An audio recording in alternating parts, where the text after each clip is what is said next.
My name is Simon Newman. I am an Emeritus Professor of History at the University of Glasgow in Scotland and an Honorary Research Associate at the Institute for Research in the Humanities at the University of Wisconsin-Madison. It means a tremendous amount to me to win the first ACLS Open Access Book Prize. The ACLS has supported the dissemination of humanistic research for a long time, more than a century, and open access is the logical next step for the ACLS, and to win their inaugural book prize is a tremendous validation of my decision to publish an open access book. My book, Freedom Seekers, is about people who escaped from slavery in 17th century London. About 10 years ago, I started working on people who escaped in 18th century Britain, and then became interested in the fact that there were some before that, and that they were advertised for in London newspapers. And for 50 years, people escaped in London from slavery and were advertised for in newspapers for 50 years before there were the first newspapers and the first runaway advertisements in American and Caribbean newspapers.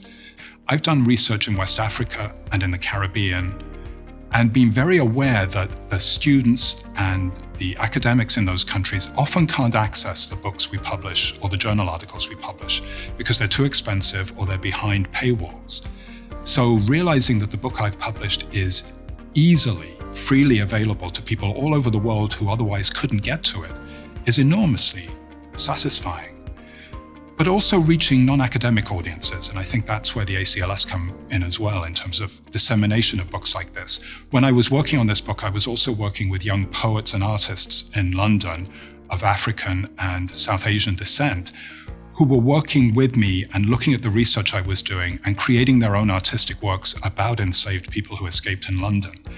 And they published an open access book and a film, and their book and my book reference one another and has drawn different readerships to the other book. I've worked on open access projects for a while now, as well as publishing some open access articles, and they've been accessed over 100,000 times online, which in and of itself shows how huge open access publishing can be. I think the ACLS Open Access Book Prize and the Arcadia Open Access Award are potential game changers for the publishing of these kinds of work. Up until this point, open access books have been eligible for and sometimes win other book prizes and other awards, but this is the first time an award or two awards have been set aside purely for open access publishing. And I think that changes everything because it tells publishers, it tells authors, and it tells audiences and readers that open access publishing is significant in and of its own right.